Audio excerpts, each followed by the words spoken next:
How do you do that? Because there's the security problem. How do development workers go in there when it's dangerous? Well, the fact is there are development workers in all those dangerous areas. Of course, it needs special arrangements with the military setup there. Yeah? It needs special arrangements with the local governments. Yeah? But it has to be done. You cannot let it stay that way. Yeah?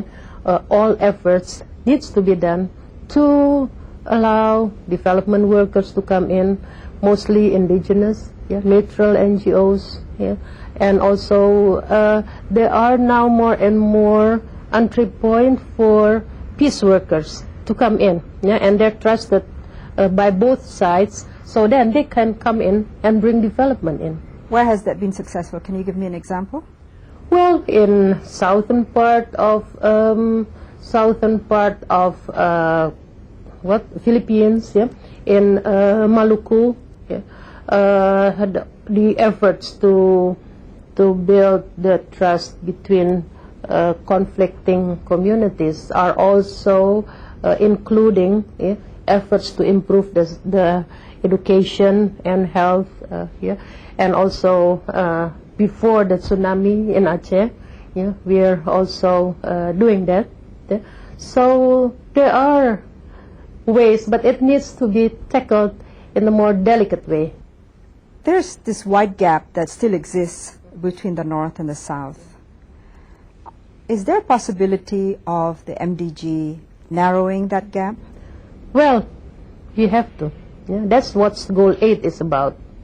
Goal 8 is about narrowing the gap, yeah, not just by the developed world increasing their aid, reducing their loans or improving their loans, reducing their debts, yeah, relieving developing countries from their debts, improving the access of trade, yeah, because many developing countries in Asia, for instance, do not just want to have a debt relief, yeah, but want a more fair and just trade arrangements, yeah, where the countries can sell their products and can earn, yeah, on that, taking away of subsidies, having a more egalitarian technology transfer, yeah, where developing countries can get technologies that are for the poor without having to pay for the R&D, yeah, so cheaper access of technology, of medicine. So those are all efforts, yeah, in Goal 8 of global partnership that is supposed to what you call it?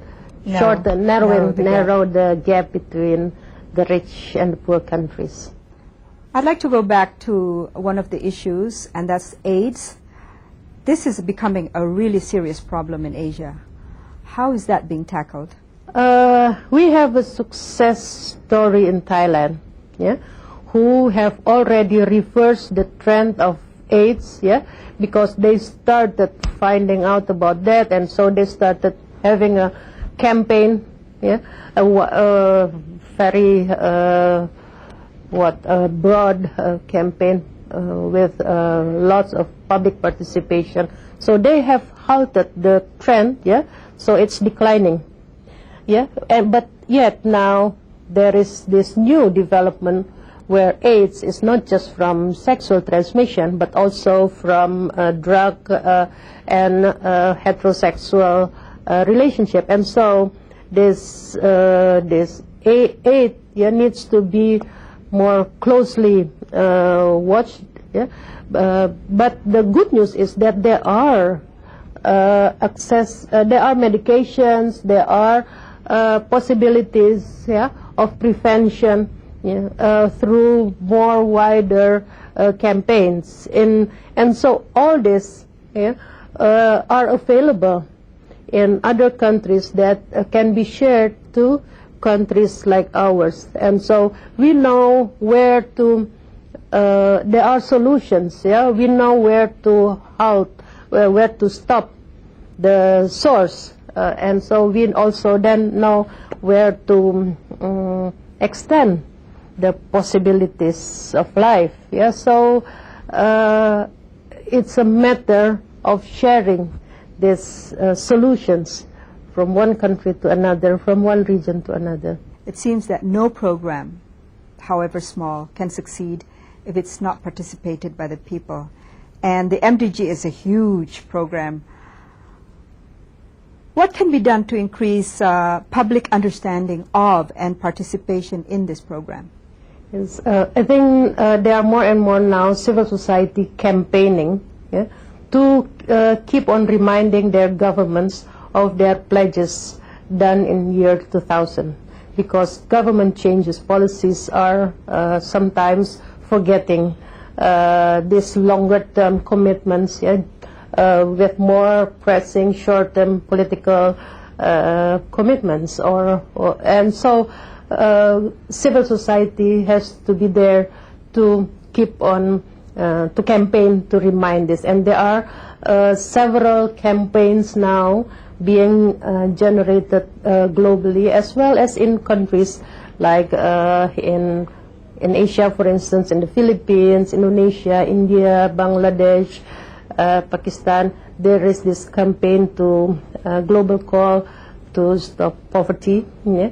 Also in developed countries. Yeah? So civil society and the media needs to remind governments, need to campaign, to push, to pressure. Then also there are programs of parliamentarians, yeah, that are also monitoring how far their governments are in achieving the MDGs. And now we are also starting a huge effort to generate more and more local governments to actively participate, yeah, in MDG campaign as well as in MDG real achievements. Yeah, so and we also now have more popular artists, yeah, football players, yeah, all the UN ambassadors will be campaigning more on the MDGs. You have the ambassadors of MDGs, and there you mentioned football players, yes, artists, maybe local artists. Yes, yes, yeah.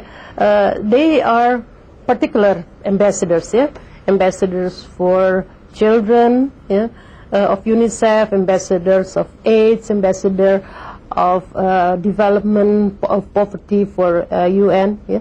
And so we are encouraging countries also then to recruit their own ambassadors to campaign on this, on MDGs in general, or even particular individual goals in particular. In Indonesia, your country, what is the priority of the MDGs? I think poverty. Yeah, poverty has been the choice of the government to prioritize, yeah, because we see that the disparity between the regions in Indonesia regarding poverty is very high. And then education. Despite the high rate of enrollment, there's also high rate of dropout. And so we need to prevent this. And in many parts of Indonesia, the quality of education is low. Yeah? So education then is also priority.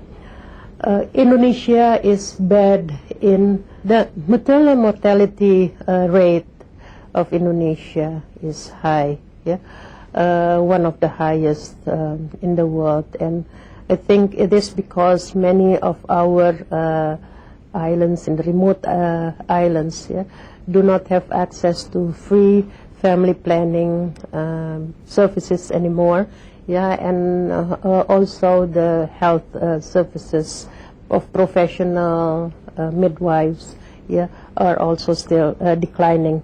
And so this is another priority for the government to catch up.